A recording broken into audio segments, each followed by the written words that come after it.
This podcast was produced by OAR FM Dunedin with support from New Zealand On Air.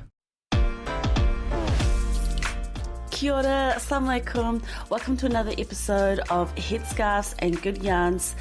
Today, I'm going to say this every single time, but today it is going to be hella juicy.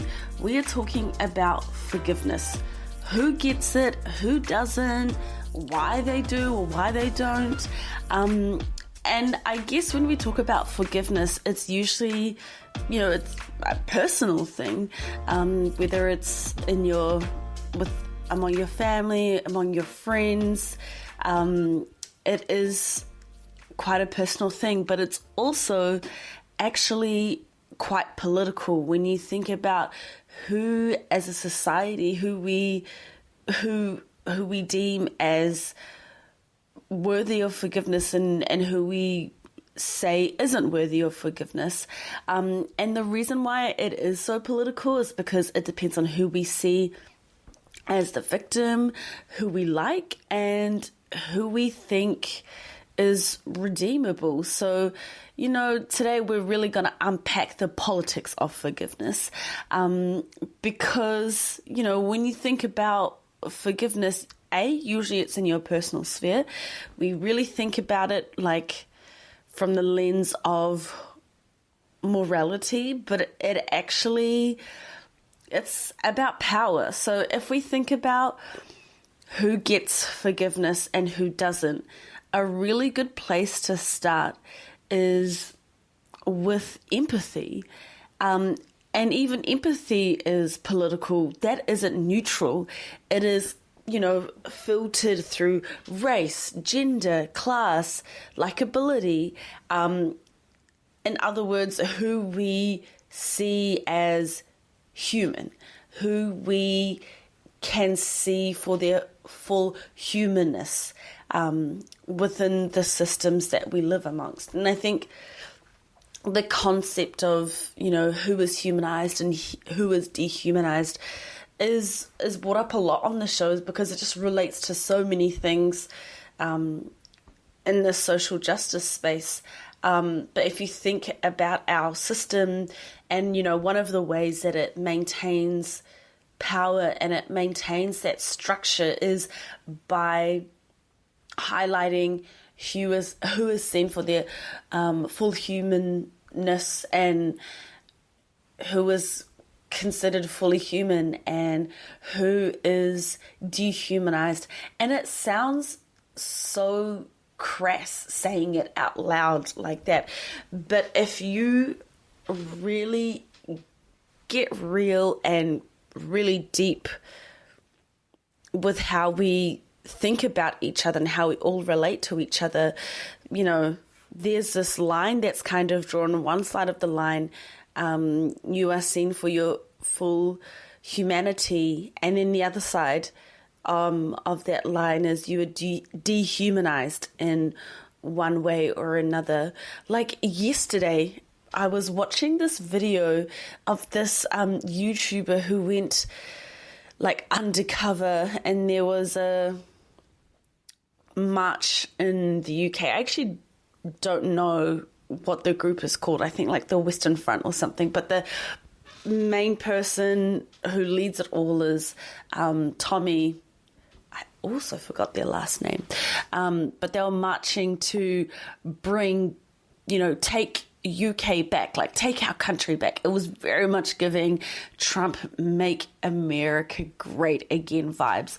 And the press for this march was really, platforming this guy, Tommy, and he was saying things like, we're not racist.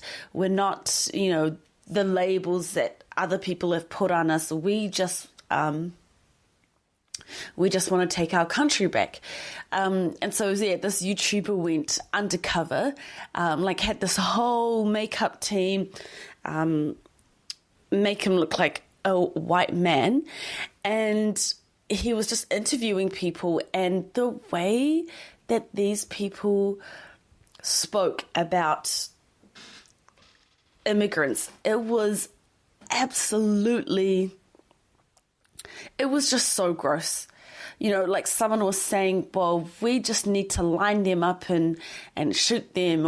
And this lady, and in the interview, she was like, oh, my father is from Mauritius, which I was like, oh God, this is so sad what you're saying. But she was like, I've got knives in my pocket and I would happily, stab black people.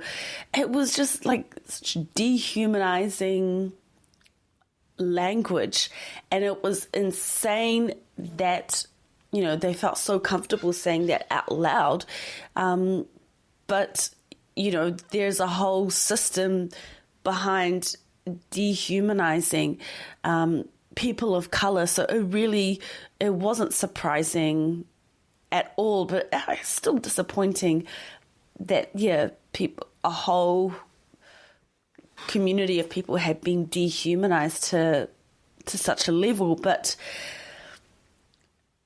so, it sounds crass when I say that out loud, but then if you notice it in your day-to-day life, and it comes through even in the like casual jokes or comments that people make, you can 100% see who is seen for their full humanity and who isn't.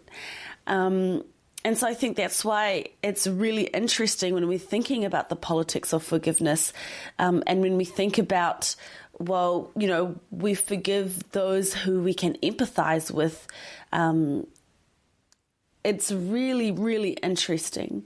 And I think, it would be a disservice to talk about the politics of forgiveness without bringing up the, concept of victimhood, because those two go hand in hand together, because we decide who's allowed to be hurt and who's being manipulative, dramatic, or playing the victim. And you can see this play out in any kind of dynamic where there is the one with the power and privilege and the one who doesn't have that power and privilege.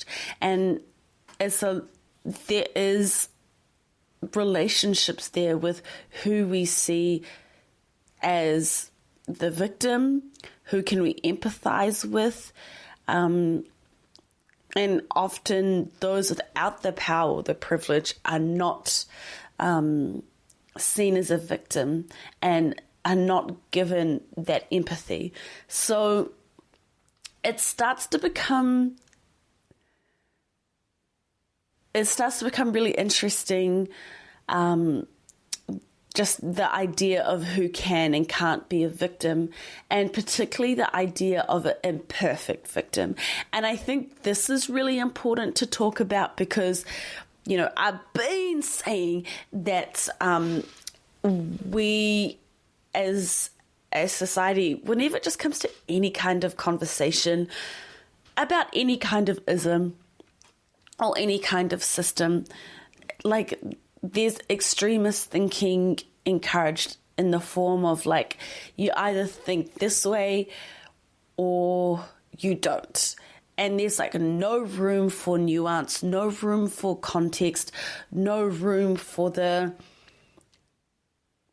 imperfect. And what I have been seeing online these days, especially when it comes to, imperfect victims, is the internet will try to, say things like, well, so-and-so has done this, so they cannot be a victim. It's just not possible. And and then you kind of get into a slippery slope of like, well, they're not a perfect victim, so they just straight up need to be cancelled. Like, cancel culture has become a little bit wild, I feel like. So let's talk about Lily Allen as an example of the quote-unquote imperfect victim. So her newest album came out not too long ago, West End Girl. I actually haven't listened to it, but there's been so much talk about it online. So I have heard little snippets here and there of the album, but I actually haven't sat down and listened to it. But it's a really, really like vulnerable record. And it talks about, she, yes, writes about her divorce from David Harbour, and like the unraveling of their open relationship and how he broke the rules of that. She also talks about motherhood and loneliness and rediscovering herself. And just from the little snippets that I've seen, it is hella raw. It's almost like Lily Allen is like bringing her wounds out into the open, and she's like, look at it. It's like you can very much like feel all the feels that she kind of went through writing this record. And if you just think about it on paper, it's like, damn, this is like an amazing story. Like it's an amazing comeback, right? Because it's a woman, she's facing heartbreak, and she's turning her pain into art and transforming it into something that we can all, relate to with our humanness, because Lily Allen is not the only person who's gone through those pains, and art brings people together. But then, you go online and you see that the discourse wasn't quite like that. And it wasn't really about her album, actually, or kind of what she went through in the album. The conversation was about whether or not Lily Allen deserved any empathy or at all. And depending on the answer to that, then does she deserve any forgiveness? And I think Lily Allen is a really good example of an imperfect victim, because, when we think about a victim, she's not someone that we imagine, right? She's wealthy, she's white, but she's also done really harmful things, like dressing up as a rapist for Halloween, and starting some really ugly public feuds, like for absolutely no reason. And just in general, using her privilege in questionable ways. If you want to know, what the internet is talking about, it's something that you can Google for yourself. But generally, it's just, her using her privilege in questionable ways. And so, so now this album comes out, and West End Girl is talking about pain and betrayal and womanhood. And there's a lot of people who are like, but girl, you ain't a victim. Like, you are complicit. And I think this reaction of, like, it just seems like a very split reaction of, like, one hand where people like, straight up, you are not the victim. Like, Lily Allen does not deserve our forgiveness. Like cancel West End Girl. Cancel it. And then on the other end, you have people who are like, well, actually, this album is like so raw and deep, and she's gone through all of these things, and she is a victim of just being with a man. No, I joke.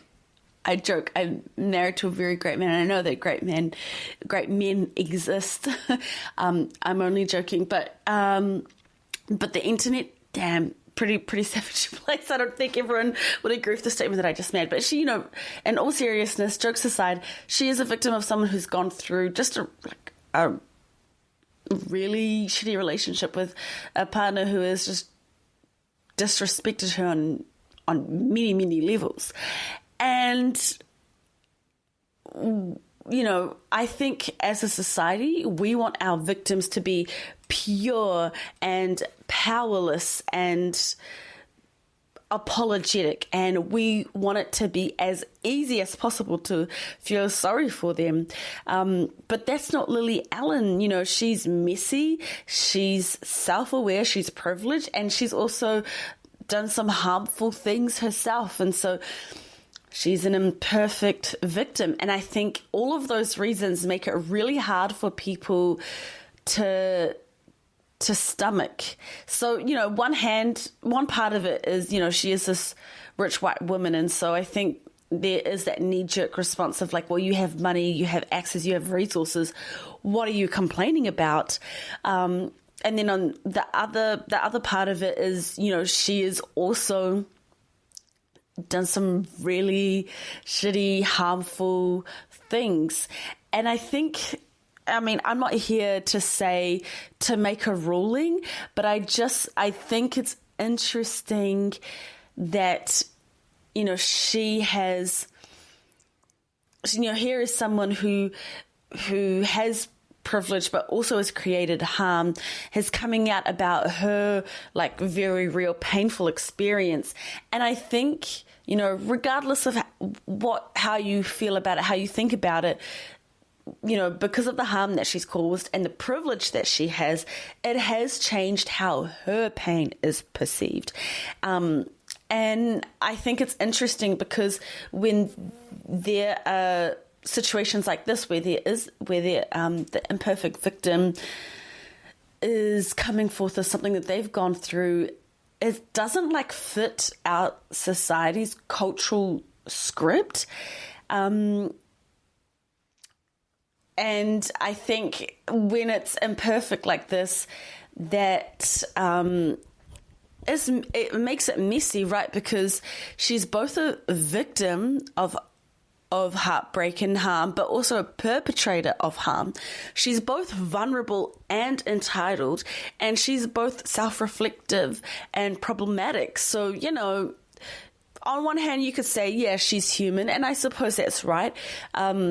If you think about our best moments and our worst moments, especially our worst moments, gosh, we might, not me having a flashback of my worst moments. Oh my gosh, okay, Mal, pull yourself out of that spiral. But all I'm saying is that, and again, I'm not saying, using the excuse of like, oh, she's human to minimize the harm that she has caused. But all I'm saying is that culturally and as a society, we are horrible at holding that complexity. We divide people into saints or villains, and like once you've done harm, you've lost your right to be seen as harmed. And I think when we think about imperfect victims, the real lesson that it tells us is that forgiveness and empathy is conditional. You only can be forgiven if we think you deserve to be sad. And we'll get into it later on in the episode, but I think like the concept of the imperfect victim just kind of highlights the contradiction of who does and doesn't seem to who does and doesn't deserve forgiveness. And I think, the key takeaway with the whole imperfect victim thing is that forgiveness isn't just about who apologizes, it's about who we want to see as capable of redemption. And so really, when we're talking about the politics of forgiveness, we're really talking about the politics of empathy. And empathy, like everything else, it does follow the power, the systems, the structure. And so I think, it's been really interesting just reacting and watching what's been happening online in response to West End Girl album. I think it says a lot about empathy and the politics of that, because imperfect victims do not follow the script at all. And if we think about the script that we have for forgiveness and for who does or doesn't deserve forgiveness, I think, I've got some examples here that kind of show how who we forgive is just honestly holding up a mirror to the power systems that we have and what the system is saying. So, let's cast our minds back to the 70s. So President Gerald Ford pardoned Richard Nixon for the Watergate scandal. Richard Nixon never faced trial. And so the pardon was not really about justice, right? It was about restoring faith in that current government by sweeping the mess under the rug. And so the message there was, some people are too important to punish. And then we think about Bill Clinton and his affair with Monica Lewinsky. And there was the impeachment proceedings afterwards, and then him and his team launched a public apology campaign. And so, he really positioned himself as someone who was just a flawed human, but a loving husband, a human leader, worthy of redemption. And Monica Lewinsky, let's just say this quiet part really loudly and with caps lock, a young intern with far less power was vilified and mocked and denied, that opportunity of growth that Bill Clinton had. And so you think about the difference in power that Monica Lewinsky and Bill Clinton had, and the response to the both of them. Interesting, right? And to kind of give another example to this story that we follow as a society, it's 2004. I'm just a babe at 10 years old. I didn't know anything about the Super Bowl, but I remember watching this on the news because my parents love watching these to this day. They still watch the news. I didn't even realize that there was more than one run at 6 p.m. until my mother told me, I'm watching the girl this time, girl. Anyways, just hanging out with my parents while they're watching the news. And I remember this showing up because I just remember that kids, close your eyes. But it's 2004. It's a Super Bowl halftime show. Justin Timberlake and Janet Jackson are performing together. I actually can't remember who was the guest and who actually was doing the whole performance. But anyways, Janet Jackson has a wardrobe malfunction that you would have nightmares about. Homegirl had her girls out. It was insane, and it actually wasn't her fault. If I'm remembering it correctly, it kind of looked like Justin Timberlake ripped off her top. I don't know, it just really wasn't her fault. But the outrage that it caused, she was blacklisted for years. She lost radio play, had huge career setbacks. And Justin Timberlake walked away completely fine, image intact. And Janet Jackson, she was punished for this for a really long time. And Justin walked away scotch-free. And so, black women in general, not just entertainment, do not get the grace to make a mistake publicly and recover from it. Their pain, vulnerability, humanity, it's not seen as forgivable. And, you can, on one hand, you can say, this is on a bigger scale, or this is just an extreme example. I am a black woman, and even now to this day, actually, my parents will still give me the same advice, and they're not wrong. And when they say this, unfortunately, they still say this to this day, but especially when we were younger, they would drill this into my sister and I's skull, and they would say, you need to be so very careful what you do out in public, because you are a black woman, something you should be proud of, but something that this world will never let you forget. So you cannot afford to make any mistake. You cannot afford to put yourself in a position where forgiveness is involved, because that forgiveness will not come. straight up. And so we had it drilled into our heads that there was just like perfection expected of us, because there was no room for mistake, because that grace or that forgiveness would not be given. And so, it's not just what happened to Janet Jackson is just a extreme example. It's something that was drilled into our heads. And even now, my parents will quietly remind me, I think it was just their way of protecting us, because, the way that we are perceived is really important.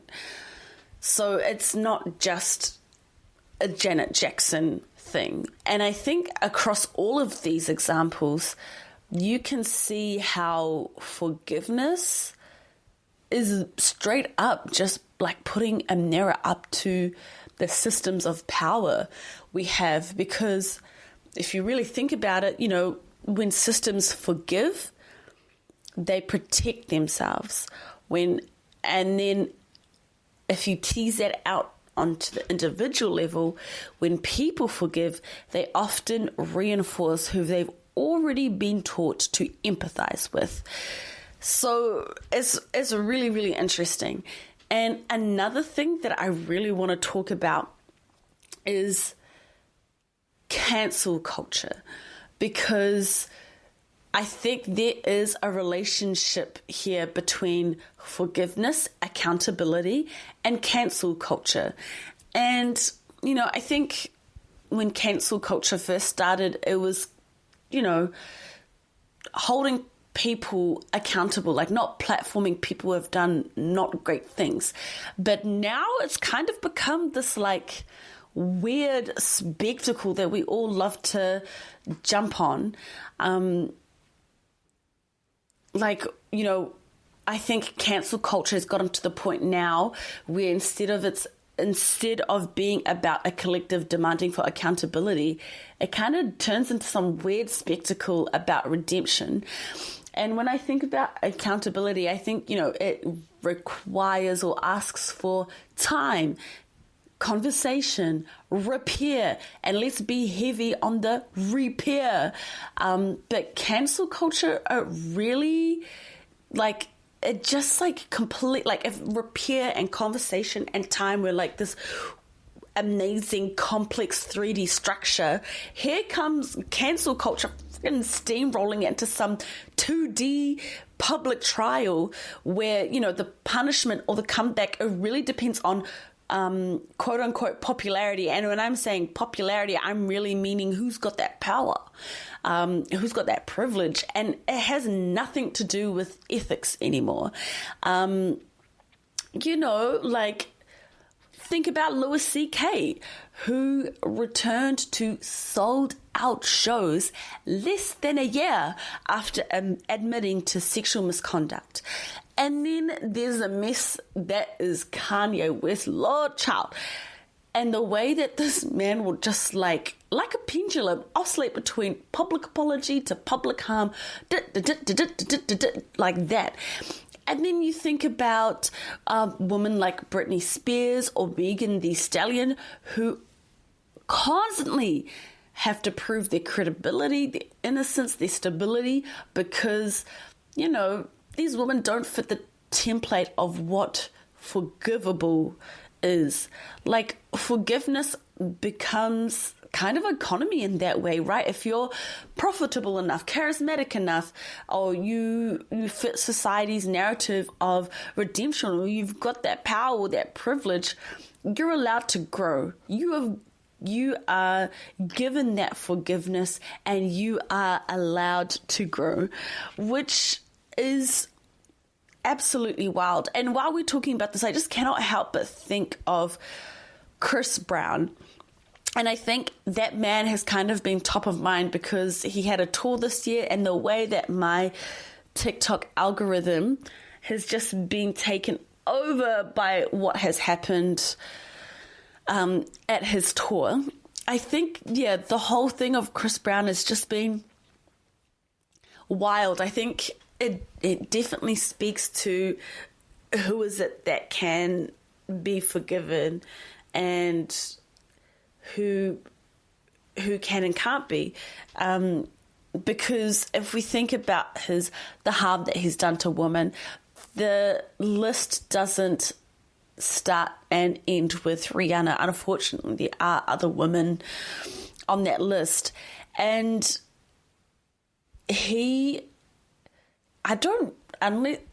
someone correct me if I'm not spitting facts, but I don't recall seeing any evidence of changed behavior. Like, again, when I think about true accountability, I have not seen any evidence of like repair. I have not seen any evidence of like a conversation. Not seen any evidence of like time being given for this accountability to ferment. And homeboy, I don't even know how much money he would have made off that tour, but like a lot. It's almost as if he just has been, forgiven. All is forgiven that is forgotten. I think that's exactly what's happened with Chris Brown. But I haven't seen any kind of accountability in any way, shape, or form. And it's interesting. I think, if forgiveness were an economy, apparently Chris Brown is profitable enough and is charismatic enough and fits in the narrative of redemption that we as a society like. And in saying that, I feel like I've got to be fully transparent. I cannot lie to you. This man does have bangers. Do I hear it and skip? Yes. Because I haven't seen that accountability. And this is not to say that he should never, ever deserve to, have a career again. But that, I will not skip his songs when I see evidence of true accountability, and I haven't. And I feel like our society has absolutely just forgiven this man. And so, there is a system behind the politics of forgiveness.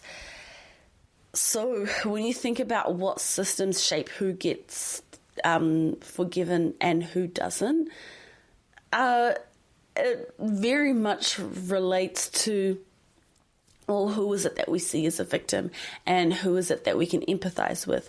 And that is influenced and shaped by our system and the power structures. If we think about it from a capitalism lens, forgiveness, is market value. In a capitalist world, forgiveness is profitable. Redemption arcs sell. If we think back to Robert Downey Jr.'s comeback or Justin Bieber's public rebrand from the bad boy to the reformed man of faith, these forgiveness arcs, they generate money and the market and our society rewards them. And it's really interesting because as our girl Bell Hooks might say, in an imperialist, white supremacist, capitalist patriarchy, damn, those are a lot of words, morality gets commodified. The powerful can buy redemption, but the marginalized have to beg for it. I'm gonna let that sink in. Then we think about it from the patriarchal lens, where forgiveness also reflects gender norms.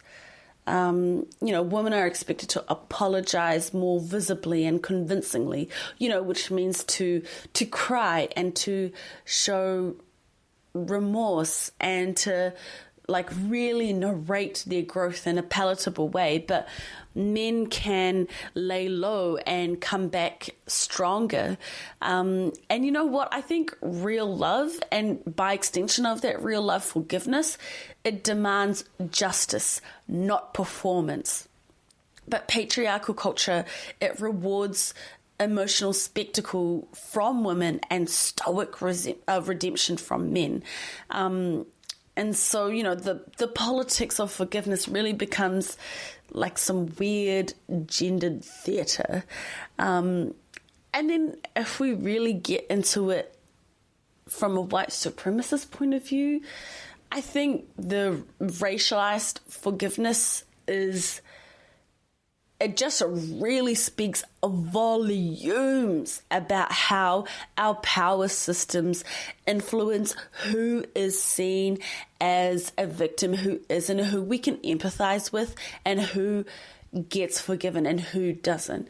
You know, white men in power is seen as more complex, and the harm that they can cause or have caused is contextualized to that specific, you know, situation. And what I'm really saying by that, when their harm is contextualized, it's minimized. Okay, it gets minimized.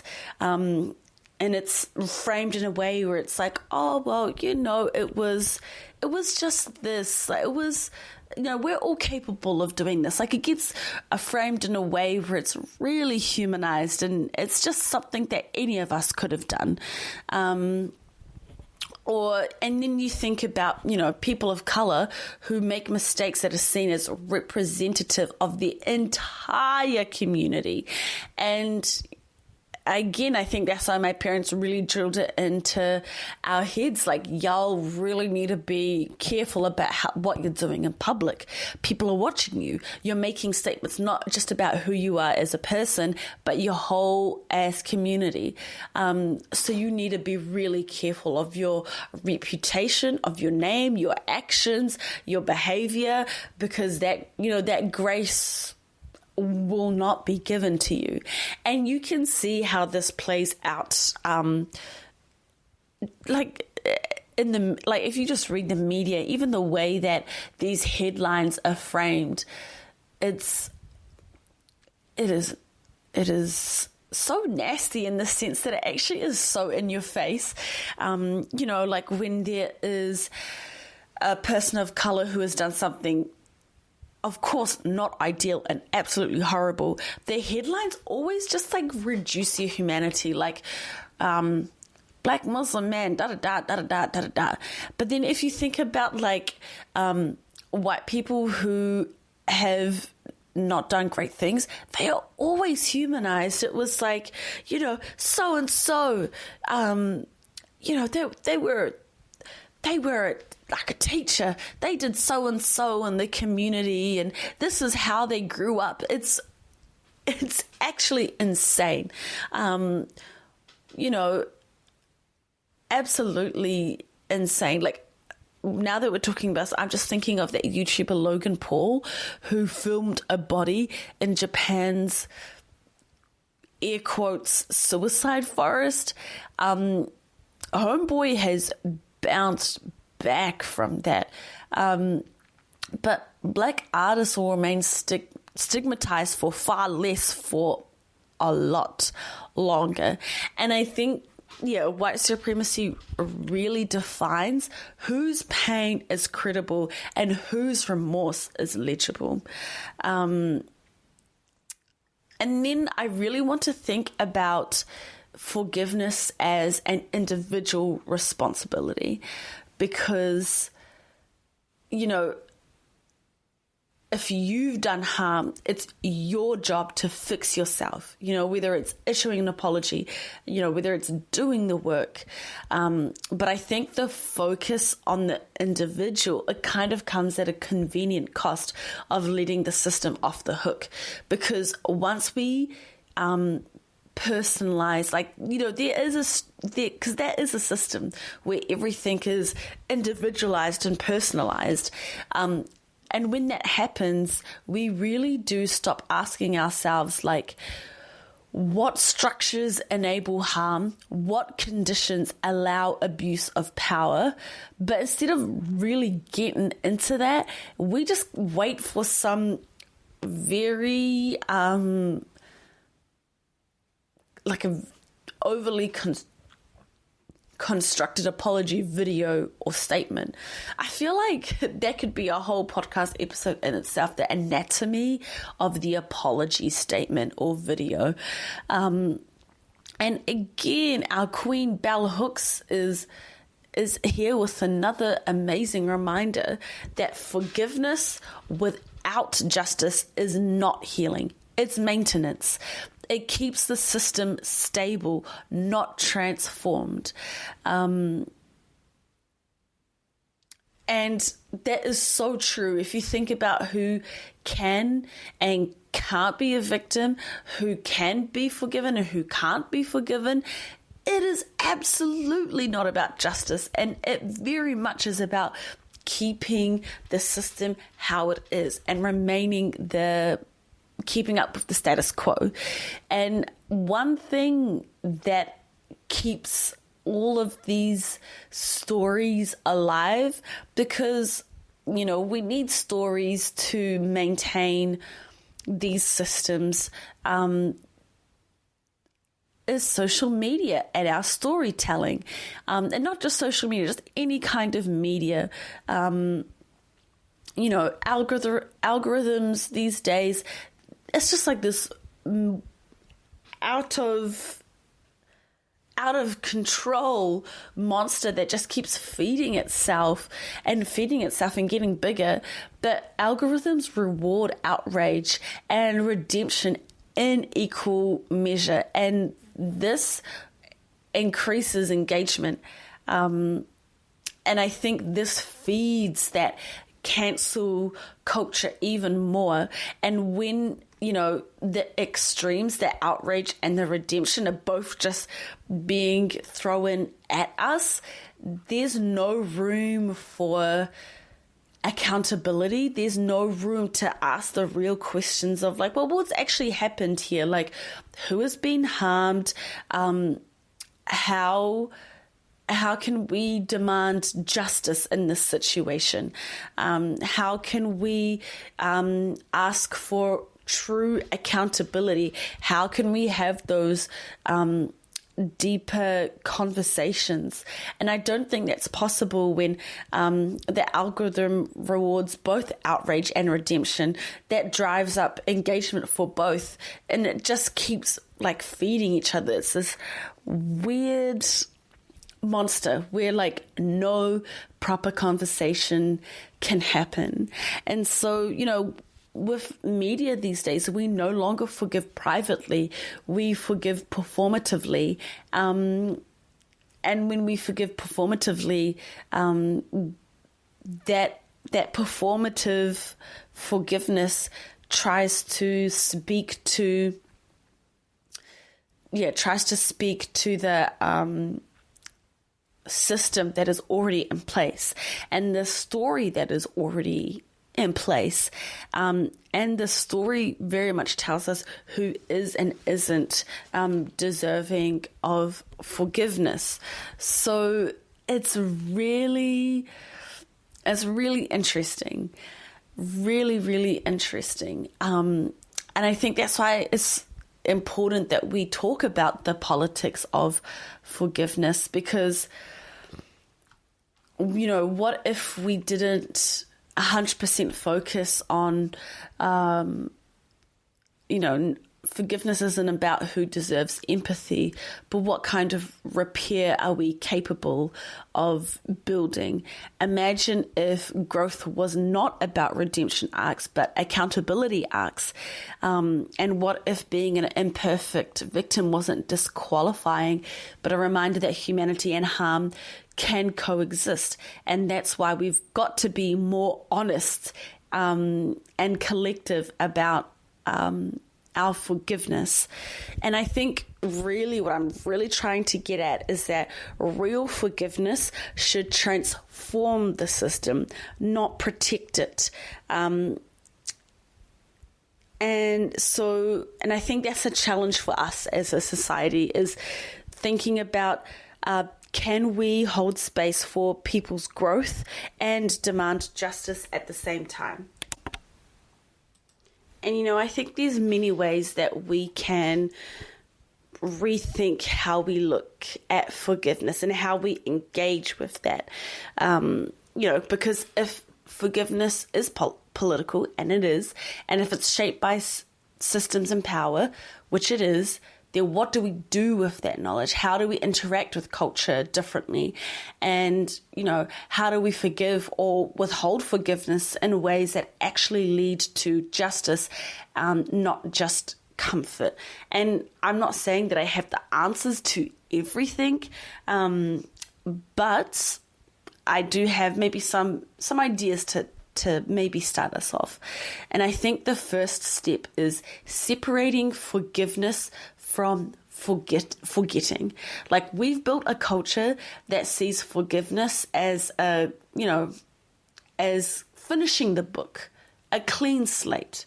And in that way, it kind of erases that harm, right? But when you erase harm, it doesn't allow for the opportunity to do anything about repairing it. And I know I reference bell hooks a lot, but I really love bell hooks. And bell hooks wrote that, forgiveness is an act of love, but not love in like the sentimental, love, friend, family kind of way. It's love that is about accountability and honesty and transformation. So if I think real forgiveness means asking what needs to change so this harm doesn't happen again. Who is responsible for making that change? And I think if there's not an opportunity for repair, forgiveness is just a game of PR, just a game of holding up the current story and the current systems. So if we think back to examples that we've highlighted in this episode, let's cast our minds back to 2004 and our girl Jen Jackson. What would repair look like in that position? And can you imagine if Justin Timberlake used his platform to publicly acknowledge the racism and misogyny that allowed him to thrive while she was punished? It might look like the NFL creating safer conditions for women artists. Oh, imagine that. And I think the thing about that is that forgiveness doesn't exist in isolation. It has to be a collective thing. It has to alter the environment. Like, even just in a personal sphere, an apology, sometimes, yes, it is saying, I'm sorry, but a large part of that is also is change behavior. That's the best way that you can apologize. So changing the environment, changing the story, changing the system, that's forgiveness right there. I think another thing is that we have to learn how to sit with the complexity. I think the way that we talk about forgiveness, or we talk about victimhood, it's this or that. It's like this weird binary. And I think most of the time you're going to have a lot of imperfect victims, or you're going to... there's a level of complexity to it because humans are complex, but our system likes to pigeonhole communities and people into labels where it's really easy to fit people into particular parts of the story. But, the truth is most people are both harmed and harmful.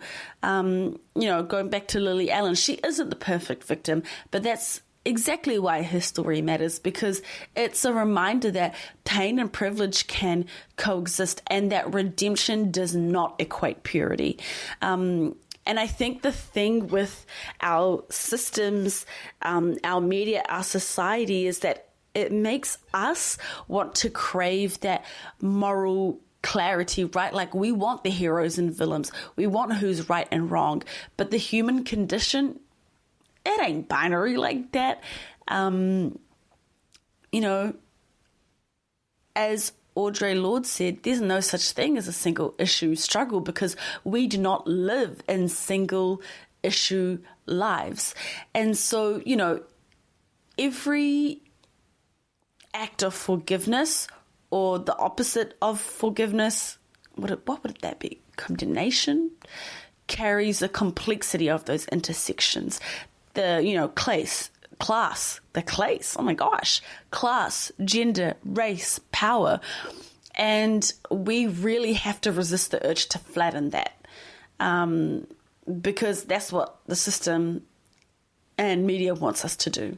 And I think a huge part of it is also, how do we consume pop culture? Like, whenever the next scandal breaks, please ask yourself these questions, y'all.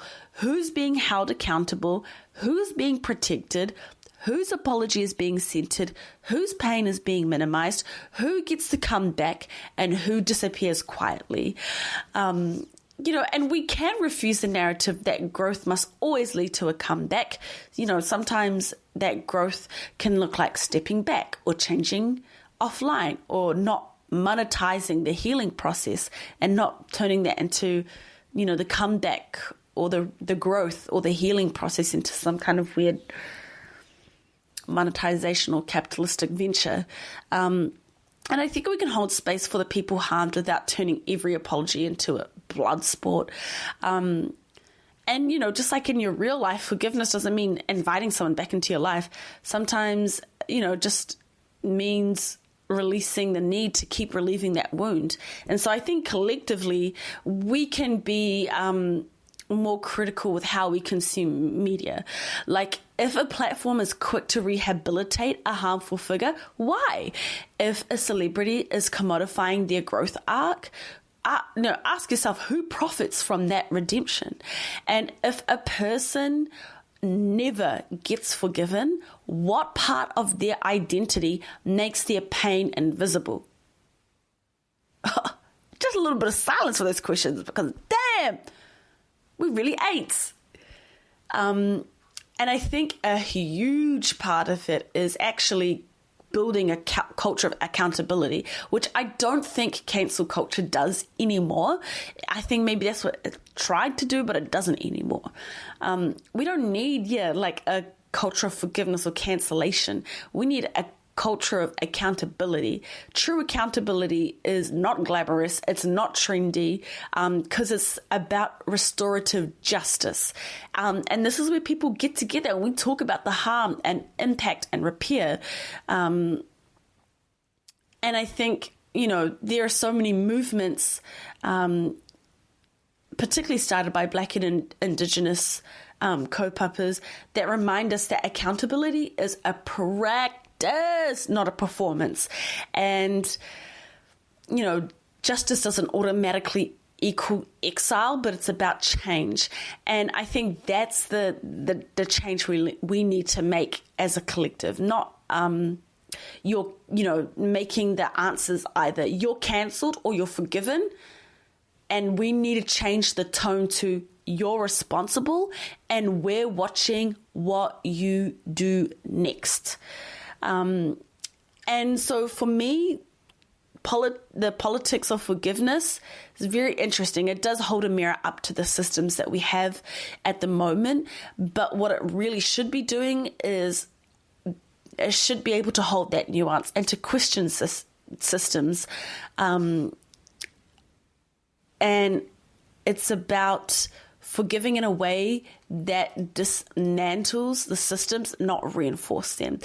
To forgive without forgetting, to love without excusing, and to hold people accountable without giving up on their humanity. Thank y'all for tuning into this episode of Headscarves and Good Yarns, and we'll catch you for the next one.